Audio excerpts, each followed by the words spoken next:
Party की अंदरूनी बदलाव को राष्ट्रीय स्तर पर ले जाकर के यूं बताया गया कि छीका टूटेगा, किसके भाग से पता नहीं। सावित्री बाई फुले ने जो मंदिर के संदर्भ में कहा, विद्यालयों के संदर्भ में, शिक्षा के संदर्भ में कहा, आप उस संदर्भ को जब कोई एक विधायक हमारे उद्धृत करते हैं तो एक वंचित समाज की से आने वाली महिला के लिए और उनके विचारों के लिए आप किस प्रकार की टिप्पणी करते हैं? हम धर्म को आस्तीन पे बांध के नहीं चलते हैं, यहां रखते हैं।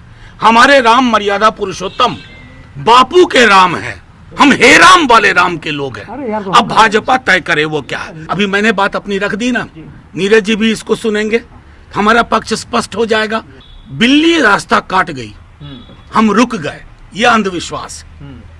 और मेरे ईश्वर से मेरा ताल्लुक है, मैं उनसे सीधे सवाल जवाब कर रहा हूं, चाहे मैं अल्लाह से करूं, राम से करूं, शिव से करूं, जीसस से करूं या गुरु नानक से करूं, वो मेरी आस्था है।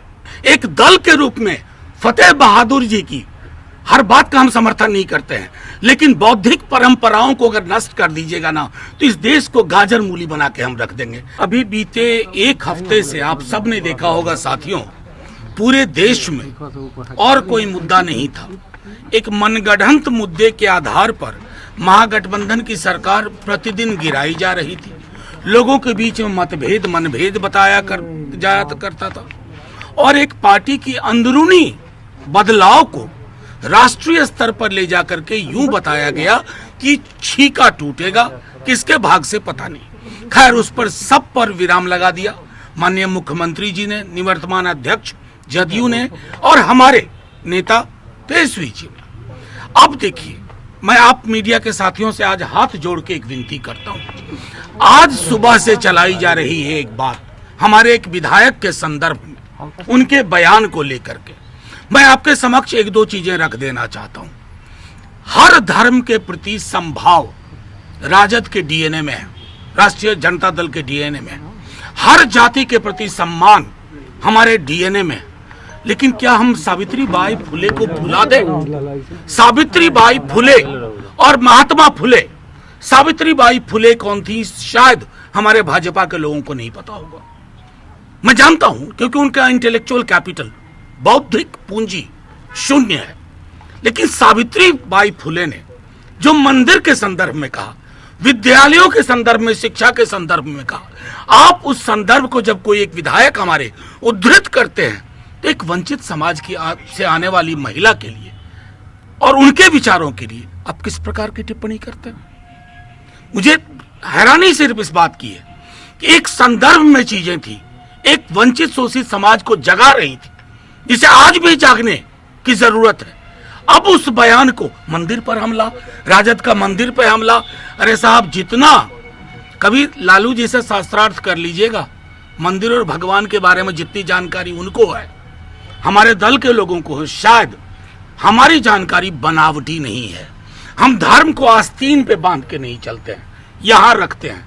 हमारे राम मर्यादा पुरुषोत्तम बापू के राम है, हमें हमारे राम किसी से घृणा नहीं सिखाते हैं, हम हे राम वाले राम के लोग हैं। अब भाजपा तय करे वो क्या है। मैं सिर्फ आपको ये कहना चाह रहा था, एक बयान जो एक वंचित शोषित समाज को अलग जगाने के लिए वो बयान दिया गया और उस बयान के बाद जिस तरह की प्रतिक्रिया दी जा रही है, और मीडिया के हमारे साथियों, आप लोग कम से कम कुछ अनुसंधान कर लिया कीजिए। बड़ी मुश्किल होगी कि कबीर अगर आ जाकर के हमारे बीच में कहें हन पूजे हरि मिले तो मैं पूजू पहाड़, ये तो सीधे आक्रमण है ना मूर्ति पे। कबीर ने किया ना। अब कबीर अगर पटना के जेपी गोलंबर पे आके यही बात कह दे तो आप उनका भी लिंचिंग कर देंगे, बीजेपी के लोग लिंचिंग करवा देंगे। इस देश का एक बौद्धिक परंपरा रही है और उस बौद्धिक परंपरा में देवी देवता और धर्म की आलोचना भी हुई है, स्वस्थ आलोचना हुई है। मंदिर क्या है, विद्यालय क्या है, किसकी महत्ता है, वो सारी चीजें हैं। खुद हम लोगों का मानना है कि मंदिर मेरी व्यक्तिगत आस्था है, मेरे और मेरे ईश्वर के बीच का मामला है। उससे मंदिर में अगर मैं लाइन में भी खड़ा हूं, मुझे भी रोजगार चाहिए, मुझे नौकरी चाहिए, मुझे महंगाई पे काबू चाहिए, मुझे जो आय की असमानता है उस पर काबू होना चाहिए। लगाम लगनी चाहिए। उन सवालों को अगर सावित्रीबाई फुले के माध्यम से कोई उद्धृत करता है, कहां का बना दिया आपने इस देश को।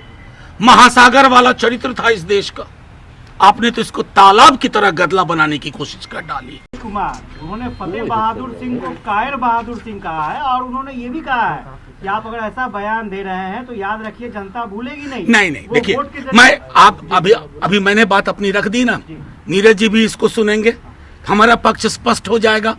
सावित्रीबाई फुले उद्धृत की गई हैं, तो जाहिर तौर पर नीरज जी भी जब इस बाइट को आप लोग की कृपा रहेगी, जब चलाया जाएगा तो वो भी देख लेंगे। आस्था के विषय को अंधविश्वास बताना कितना सही है? फतेह बहादुर ने नहीं, मैं बता रहा हूँ, आस्था और अंधविश्वास, बिल्ली रास्ता काट गई, हम रुक गए, ये अंधविश्वास।